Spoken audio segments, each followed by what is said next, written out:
Salut à tous, bienvenue dans Ciné, Séries et compagnie, au programme du style. Des beaux gosses, des noms qui claquent, comme Fassbender. Michael Fassbender, héros de notre PS I Love You, un acteur qui n'a plus rien à prouver, mais qui nous étonne encore, y compris dans le mélo venteux, une vie entre deux océans. Dans l'extra interview, c'est un drôle de personnage qui se raconte à travers son amour du 7e art. Jazz Coleman, le leader de The Killing Joke, a quitté l'île minuscule où il vit loin de tout pour un entretien plutôt hors norme. La série la plus attendue de la rentrée, on le sait, c'est Westworld. Pilotée par J.J. Abrams, elle s'annonce comme un western futuriste qui réunit entre autres Anthony Hopkins et Evan Rachel Wood. C'est Madame et Série qui vous en dévoile les secrets. Elle nous a impressionnés avec son premier film présenté au Festival de Cannes. Stéphanie Di Giusto signe La danseuse et offre à la magnétique Soko le rôle de Loïe Fuller, une artiste engagée corps et âme. C'est notre leçon de mise en scène. Mais tout de suite, on célèbre le retour de Bridget Jones. Et on plonge dans la tête d'un triangle amoureux, voire d'un véritable ménage à trois. Renée Zellweger, Colin Firth et un nouveau venu, l'irrésistible Patrick Dempsey.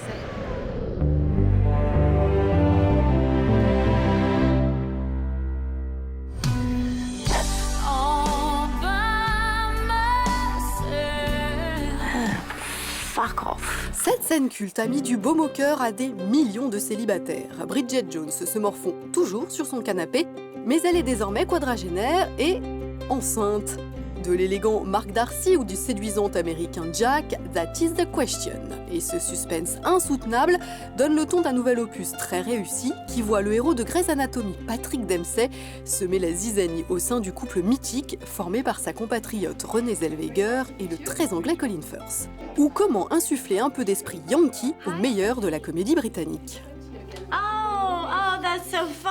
I see that both of you are paired for interview, whereas this poor Colin Firth is alone in the room. Is there a war between America? We haven't given him his space in the morning. But everything's okay in your ménage à trois. Oh, yeah, the exactly. menagerie, yeah, it's Yes, very good. all fine. Oh, so this is Dad, I presume. So glad you could be here. Oh, this is a unique and wonderful moment. Dr. Rawlings, I wonder if you could maybe do me a favour.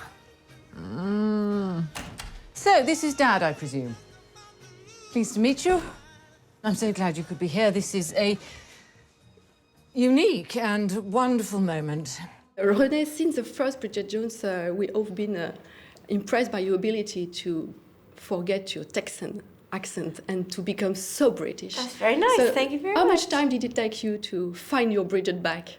I moved there. I go early. I go and spend about a month before we start pre-production so that I can hear it. And then it just becomes a habit. You know, I work with a dialect coach and she's very bossy and cruel, and so I'm scared of her and I comply. It's me, checking talkback. It was fun to watch Renee doing her stuff so well. It was like watching a masterclass. And actually reviving some of these old tropes and routines as older people. Yeah. That was really what made it interesting, if anything. I was concerned that there was not much to explore with Mark Darcy because in the end he's just a tight, he's a kind of stuffed suit, really. But so to actually make sure you could find some tenderness and a bit of comedy in that it was a fun thing to explore in the end. You're single, right? Well, yes, I suppose so. And how did you two meet? Oh. Yeah. Patrick, you were kind of the new guy Yes. on the set. Did you have kind of a ritual of initiation? Or? No, surprise! I was waiting for it to happen. Oh, it's a missed opportunity. And it didn't happen. So it was fun. We had, they were very accommodating and just so gracious and allowed me, to feel just a part of it right away. And I felt safe too. I felt like if I tripped, someone would be there to help me. And who do we have here then? I'm Bridget, and this is Jack, and this is Mark. Lovely. You're our second same-sex couple today. No, actually. Absolutely. We just need the gift of a baby to make us feel complete. You must be the surrogate? Exactly, yes. Just helping this wonderful couple make their dream come true. Comparing to Colin Firth, do you think you have the same way of working, being two American actors and he having a British training as an actor? That's an interesting question. I know he has a bit more, well, he has a lot more training. He is classically trained and, you know, he knows theater and all of that. So I'm sure that he has a more professional background. In fact, he's probably the one who's supposed to be on the set. Right. The rest of us are imposters. I really love watching his process in how he sort of dissected the script or would sort of analyze a scene, and he could really clearly articulate what was working and what wasn't, what needed to be done, not only with his character, but the overall piece in a way that was generous. It wasn't just self-serving. It was like what was best for the overall story.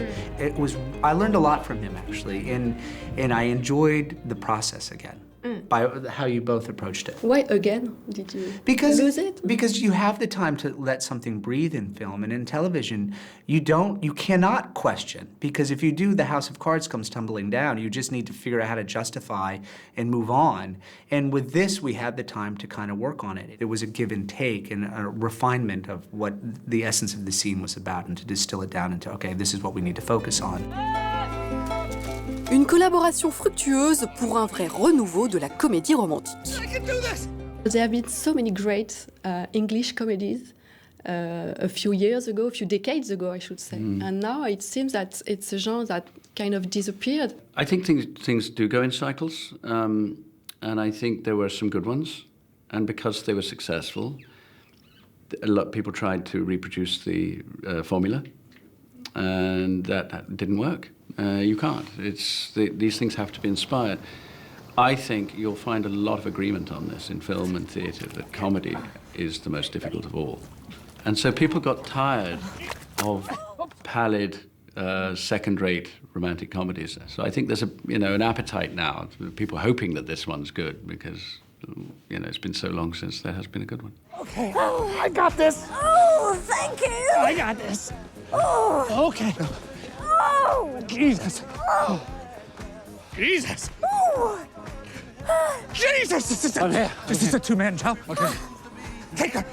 Oh, got it. Bridget Jones was first a diary, so I'd like you, if you're okay with it, to write on this a word that inspires you because of what it sounds, because of what it means. I have terrible handwriting, but I did mine.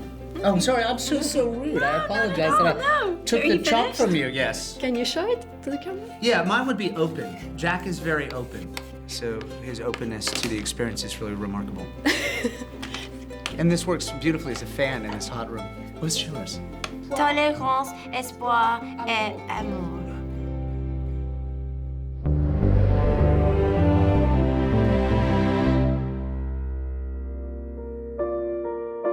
Cher Michael Fassbender, pour moi, vous êtes l'archétype de l'acteur qui n'a plus rien à prouver à personne. Vous avez tourné avec les plus grands réalisateurs actuels, Steve McQueen, Quentin Tarantino, David Cronenberg, Ridley Scott, Danny Boyle. Vous faites partie des meilleurs comédiens de votre génération et pourtant, votre simplicité me désarme. Déjà, la classe internationale, vous vous intéressez à mon pied cassé. It didn't hurt when you hit it? Yeah, for sure. Aïe.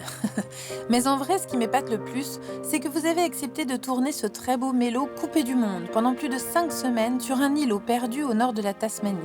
Vous y jouez Tom, un miraculé de la Première Guerre mondiale, traumatisé mais toujours debout, bousculé par sa rencontre avec Isabelle, une jeune femme pleine de vie. Take me out to James with you. What? I want to see it. I want to see where you hide yourself away. Vous, l'acteur que le cinéma international s'arrache, vous avez disparu des écrans radars pendant 45 jours et joué face au vent, Sam Sider. It did. The one thing that I really began to understand was how wind can drive a person mad. At nighttime, especially, we were on the edge of this peninsula. So the wind was coming off the ocean and immediately hitting the land, and we were there to receive it. And it was sometimes so relentless and powerful.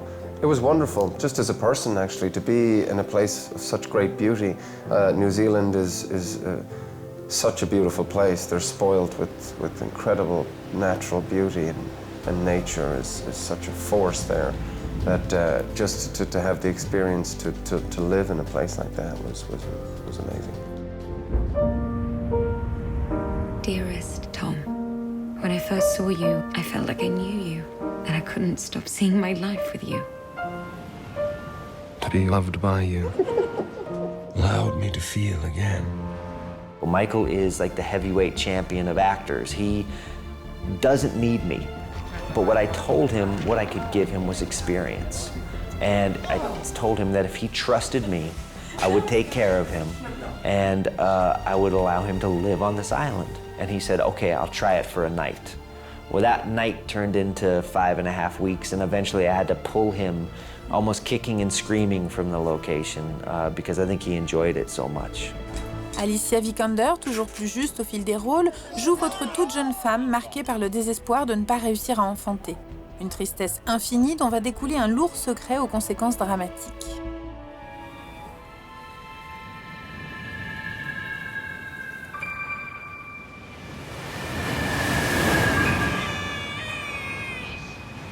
She's a lovely baby, but you can't keep her. She needs us. We're not doing anything wrong.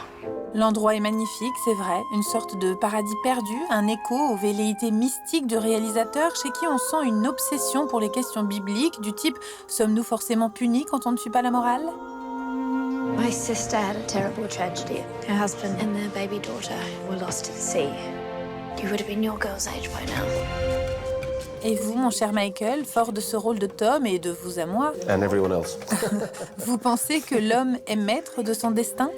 I don't know. I certainly think that I would approach life in a way that we have a control of our destiny, but I believe that everything is mapped out for us from the womb, before the womb. The one thing that really attracted me to the story immediately was the idea of good people that happen to make some bad choices, and then what the consequences of those choices are. But there was no hero or villain. I'm obsessed with fate versus free will, you know? I think what's important to me when I make movies is that characters make choices, right? There are certain things that happen in this movie that are gifts from God, that are miracles, cinematic miracles. A baby washing up in a rowboat is Deus ex machina, you know? It's coming from the heavens. It's a miracle. There is no tragedy without choice. Tragedy without choice is just an accident, you know? And so I'm obsessed with giving my characters choices. And those choices, every choice that's ever been made has a consequence. L'expérience d'un tournage mystique par un réalisateur obsédé par la question de la famille, à 1000 lieues de toute âme humaine, loin des fonds verts et des grosses machines d'Hollywood, je comprends maintenant, mon cher Michael, pourquoi vous avez dit oui. Comme quoi, même les grands comme vous ont encore le goût de l'aventure, et ça, c'est merveilleux.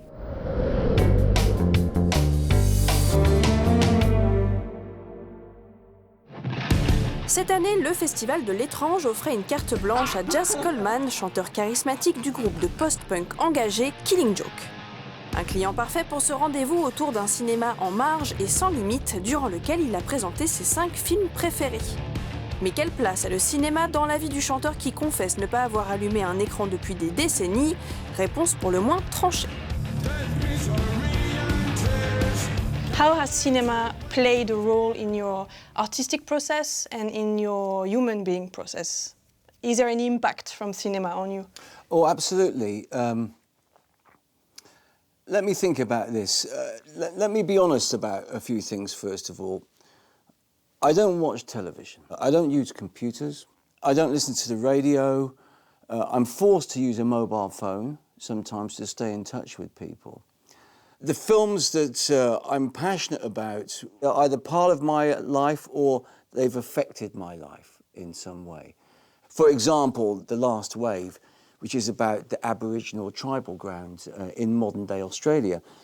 When I saw this film in 1982, it truly changed my life. Hasn't the weather been strange?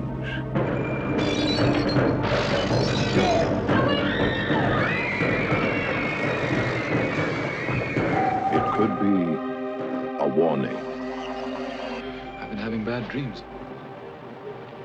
Are you serious? It talks of not just an apocalypse, but a spiritual wave, a regeneration of spiritual humanity, basically. And I guess it's not so much the movie, it's when in our lives that we see certain movies, what emotional state we're in when we see them, you know. And I think this is an extra factor when a movie becomes more than a movie and speaks out to us in a way that it kind of represents everything that's happening to us at that moment in time when this happens with a movie. Okay, thank everybody. Bar one, 3 beats. When I went to Czech Republic, I was secretly filmed and became part of a movie without even knowing about it, which is the movie Year of the Devil. And out of that movie, I never knew, for example, that I was an actor. Well, I'm probably not, but I happen to have been in Czech Republic's most famous film, most popular film. It's certainly in their top 10 most popular films of all time. I managed to accomplish this without being an actor and walking into a film by mistake, basically, and doing the movie soundtrack. There is one character, is Jarek, I think. Yes. So, yeah. He talks about how it feels to be drunk. And he says, that calm, that quiet, when you lie drunk on the floor, you become the center of the universe. And I have the feeling that when a movie is so good, that's what it does to you. It makes you drunk. So, is there any movie that has ever made you feel like that? I think Apocalypse Now affected me when I first saw this. This was, especially the final scenes in Apocalypse Now. This really affected me. Apart from that, I have to be honest about this. I'm a person who likes documentary and non-fiction. What I was very surprised is that you had a chance to pick 5 movies. The most recent is 1977. Are there been no movie you wanted to show to this audience during this festival that is after the 70s? Oh, no, I've seen many. I've seen many. I mean, I could probably keep doing many film festivals with different movies that have inspired me along the way. But I'm picking sort of ones that affected my life, sort of, really. A member of my group will say, you have to see this section of Eyes Wide Shut, for example, the ritual part there. And then somebody else will say, this is also connected to the director's earlier work where he's questioning whether we reached the moon when we did, and he was part of you've heard all the other ideas. And these kind of things are sort of debated in our tour bus, within the perimeter of the band, really. So you have movie debates? That's the only time I really see movies, is when I'm on the bus. Who picks them? Now, mostly Geordie and Big Paul. I know that they wouldn't say to me, you've got to see this unless it's mind-blowing. They have very high standards. And normally anything they show me really affects me one way or another. But most of the choices are like sick humour. Is there any movie that has given you hope on cinema lately? Give me 24 hours on that.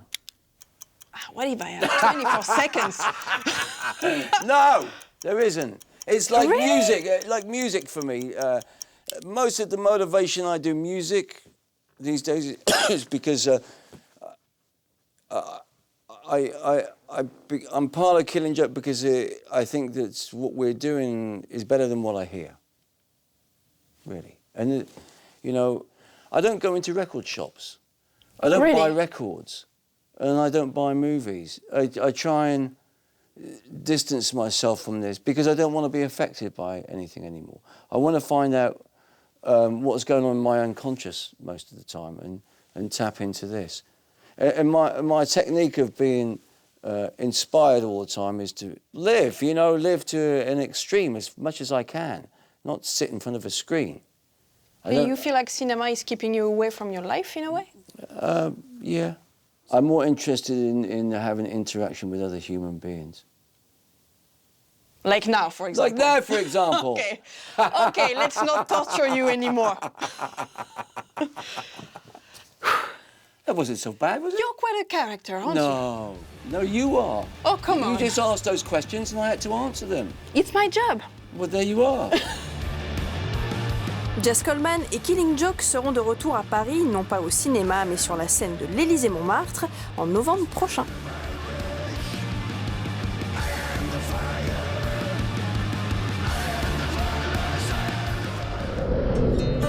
Dans quelques instants, le screen parfait nous donnerait presque envie d'aller danser à l'opéra. En effet, nous avons été transportés par le premier long métrage de Stéphanie Di Giusto, La danseuse. L'histoire méconnue de Loïc Fuller qui révolutionna la danse, y compris dans cette vénérable institution, par sa créativité et son engagement sans faille. C'est notre leçon de mise en scène. Mais avant cela, place à Madame et Séries. Si l'association J.J. Abrams, Anthony Hopkins, HBO vous fait saliver, vous allez vous jeter sur Westworld et son ambiance futuriste inquiétante.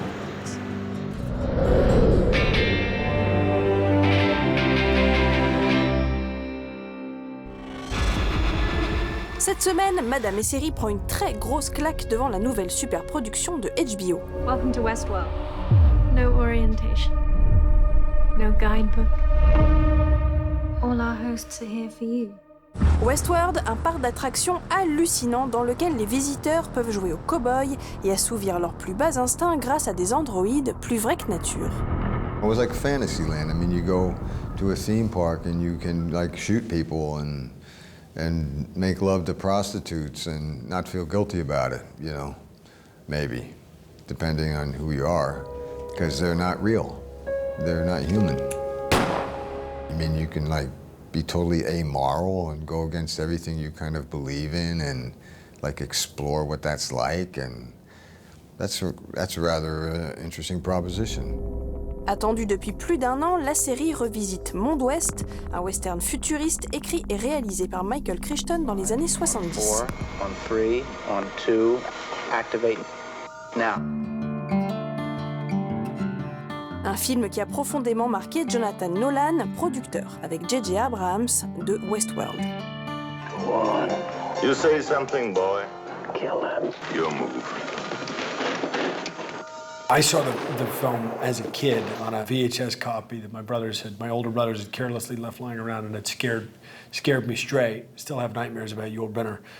J.J. Abrams reached out to us about the possibility of reimagining the film as a series. And when we looked at it again, the original film, obviously most memorable for its mood and for Yul Brynner and the paranoia of it and that great 70s mold, but it's also packed with ideas. In this world, you can be whoever the fuck you want. What appealed to me was that Jonah was going to take essentially just the basic concept, which is we're reaching a time in our real world where we are creating artificially intelligent consciousnesses, and the ethics behind that, and do those AI have the potential to evolve as we did over years and years and years, hundreds of years, and then just the existential crisis that not only the humans have but the hosts have, because they have to have some degree of consciousness and awareness of themselves.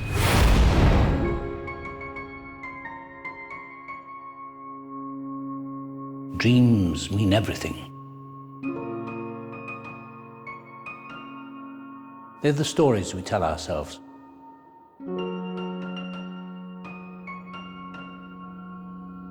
Of what could be, who we could become.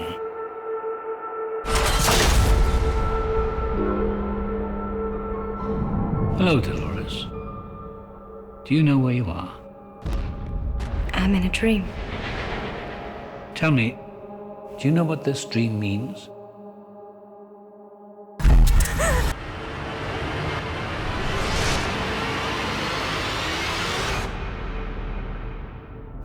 wonder. Have you been dreaming again, Dolores? Maintes fois repoussée à cause de sa complexité, Westworld n'a pas fait que jouer avec la patience de ses futurs fans. Elle a aussi bouleversé la vie de ceux qui y ont participé, et l'actrice Evan Rachel Wood peine à sortir du monde sans limite de la série et de son personnage, la fragile Dolores. She's my favorite character I've ever played because it was like acting Olympics. You know, we had to figure out how these characters moved, what the transitions were going to be. As an actor, you just have to ask yourself so many more questions than you normally would when you're playing a robot, you know, and one based on real technology. I'm terrified. I feel space is opening up inside of me. Like a building with rooms I've never explored. You know, I'm like, do I squint in the sun? Do I sweat? Is this how I process this? How do I interpret this? Like, what am I really thinking? Am I thinking? And asking all those questions was fun, but also I think the most challenging part, but my favorite part, was finding those moments when they're in, we call it analysis mode, like how the show opens up, where they're kind of in sleep safe mode, so they can't, you know, they're kind of stuck, they're imprisoned, and finding the transitions between, like, you're in a panic attack and then 2 seconds later there's a voice command and you're in full character mode and you're fine, you have your accent, or you're in computer analysis mode. And I feel like I had to play 10 different characters on the show wrapped into one, and to be able to switch to each one on a dime. Comme aucune autre série auparavant, Westworld explore les dangers possibles de l'intelligence artificielle. L'homme court-il à sa perte? À trop vouloir imiter la vie, Jonathan Nolan et sa bande s'interrogent.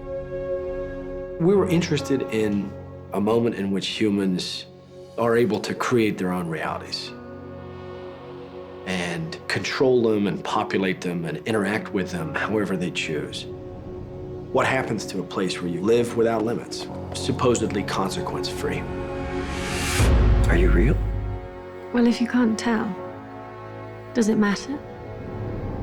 The concept of artificial intelligence, and can it take us over? And are we now entering a new age? All those great philosophical, sociological ideas that maybe this is the beginning of a whole new human species. I don't know. I mean, in Ray Kurzweil, I was working on a thing where we could actually go on living forever.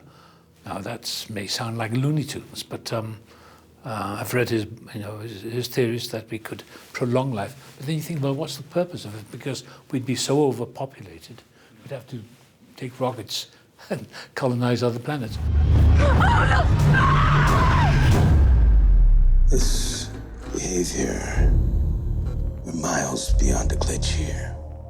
What are your drives? To meet my maker. Now it's becoming more of a reality, and now we're really having to look at ourselves and who we are as a species, and what legacy we're leaving for ourselves. And if we create artificial intelligence that's modeled after us and they surpass us, they will be left with the question of whether or not they even want to be modeled after us. And I think they'd be so much more evolved that we would be a threat. And that's a scary thought. And I think we're just delving a lot more into that, and we're taking it much, much farther than the original film. I think there may be something wrong with this world. Something hiding underneath. These violent delights have violent ends. Évidemment, la série la plus attendue de la rentrée est sur OCS City, le lundi à 21h55.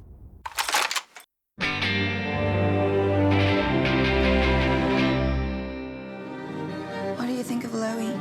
Could be my stage name for my dance. Your dance. The magnificent Loie. Forgive me, sir. That one is not for you. She's standoffish. Let's try.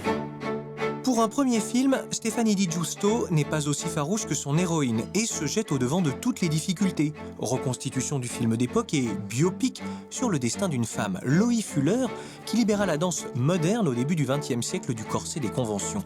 Pas vraiment ballerine, mais plutôt athlète. Elle sera détrônée par une danseuse plus jeune, Isadora Duncan. Mais là où la volonté est grande, les difficultés diminuent et chacun peut alors entrer dans la danse. Ah, Stéphanie Di Giusto, je suis désolé. J'ai essayé de donner un peu de souplesse à notre entretien. On va parler de cinéma. Et avant d'en parler, je vais vous en faire du cinéma. Avec plaisir. Est-ce que vous pourriez mettre en scène notre interview? Vous avez vu, il y a plein de Alors contrats. déjà, ça va pas du tout. Ah, j'ai dit, alors on fait quoi? Parce que déjà, il y a un mélange grossier de lumière artificielle et de lumière naturelle. Oui. Donc déjà, je pense que quand il y a de la lumière naturelle, il faut la laisser vivre.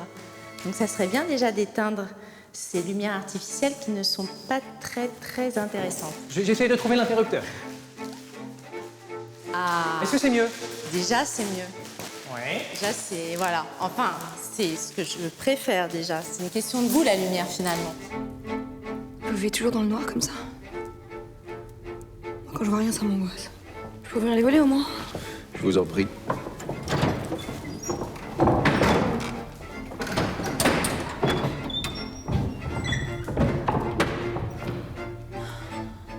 Est-ce que la mise en scène, c'est comme la relation de vos deux personnages? Un affrontement entre l'évidence et l'artifice?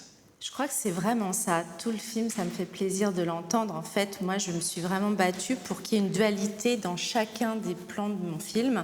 Et en fait, ce que je trouvais beau, dualité du personnage qui se cherche tout au long du film et dualité aussi dans la mise en scène.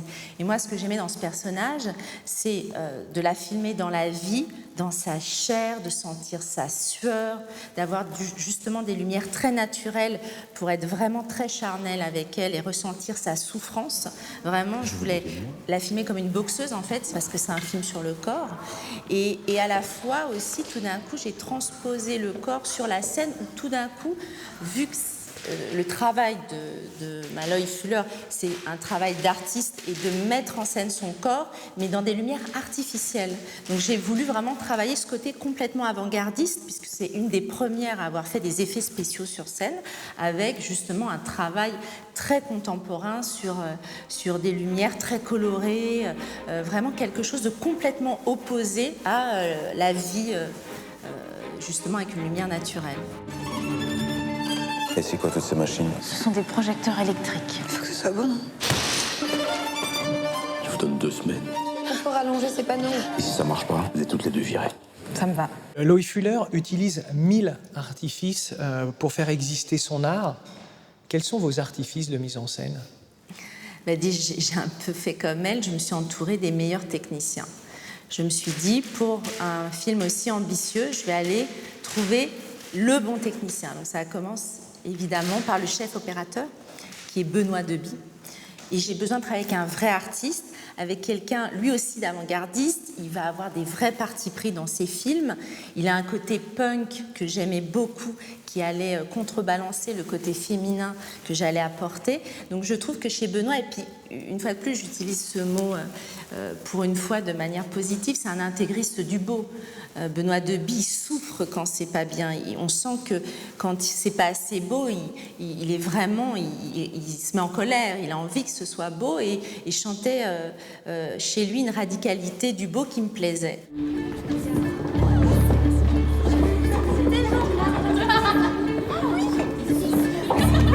Soyez discrète. J'ai fait un énorme travail où il n'y a aucune reconstitution dans le film. Tous les décors sont vrais. Je voulais que les matières soient vraies, datent de cette époque-là. Et ça, c'est très important. Et très important, la lumière naturelle, c'est de rentrer dans un château et de se dire, est-ce que cette lumière, elle est déjà à sa base belle? Et lui, en fait, il a juste, finalement, le talent des grands chefs-op, c'est d'être humble et de laisser la lumière naturelle, justement, vivre.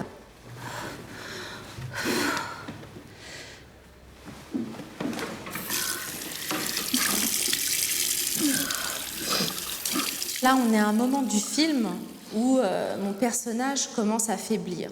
Donc, tout d'un coup, où tout le début, elle est tout le temps en mouvement, là, tout d'un coup, tout devient douloureux. Et là, on a un personnage qui n'arrive finalement même plus à se regarder. Donc, j'ai toujours un rapport avec la... Voilà, finalement, Loïc Fuller, c'est quelqu'un qui ne s'aime pas, donc qui n'arrive pas à se regarder. Et j'aimais l'idée, là, de travailler autour du miroir, dans l'idée que la femme de l'ombre, qui est Gabrielle, justement, soit d'ailleurs comme un fantôme. Elle apparaît, on a l'impression que c'est une voix dans sa tête à Loïc Fuller, qui lui dit Gabriel. C'est presque surréaliste ce moment. Ça va? C'est juste un théâtre. On va pas se laisser impressionner. Vous me rejoignez? Tout le monde vous attend. Une chose est sûre, c'est le premier moment d'immobilité dans le film de l'œil Fuller. Et je voulais l'exprimer avec un mouvement de caméra autour du reflet. On continue d'apprendre à lire vos images dans ce deuxième extrait. Vous savez combien ça m'a coûté d'installer l'électricité dans ce théâtre? L'important, c'est pas ce que ça coûte, Marchand. C'est ce que ça rapporte. Là, je suis toujours obsédée par l'Ouest américain. Donc, à chaque fois, je me disais, est-ce que c'est un plan de western aussi? Je sais pas pourquoi, je me disais toujours ce combat de cette femme, parce que cette femme cow-boy, quelque part, qui vient de l'Ouest américain. Mais en quoi c'est western d'avoir un surcadrage? C'est un duel. Vous avez cette femme, là, qui doit convaincre son patron d'embaucher l'œil Fuller parce que Gabriel croit au talent de l'œil Fuller. Donc c'est un combat. Voilà. Donc comment filmer ce combat? Et voilà, et je pense tout de suite à l'Ouest, je continue au duel, et pour moi c'est évident qu'il faut resserrer, et qu'il soit tout petit dans le cadre, et resserrer à travers ses portes. On est dans de la pure photographie. C'est comment composer un cadre pour que le personnage se soit intéressant par rapport au rapport qu'il y a entre François et Mélanie. Je vous donne 2 semaines. Et si ça marche pas, vous êtes toutes les deux virées. Ça me va. Stéphanie, dernière question, rituel. Oh là. En forme d'épitaphe. Pourquoi filmez-vous? Parce que j'en ai besoin et que je peux pas vivre sans filmer. Je pense qu'on a besoin de créer pour être libre, et que tout ce qui touche à la littérature, à la peinture, à l'écriture, à la musique, on en a besoin. C'est ça qui peut nous élever aujourd'hui, et je trouve qu'on a trop sous-estimé la culture. Et moi, je pense que d'avoir fait mon premier film, j'ai vraiment eu cette sensation de liberté. Je ne peux pas vous dire plus, que je me suis sentie un peu plus libre.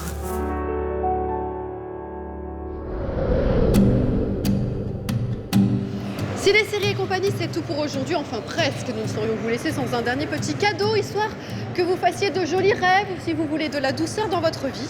Rendez-vous dans les salles obscures pour découvrir Don't Bress, la maison des ténèbres. Voici un petit aperçu. Now you see what I see.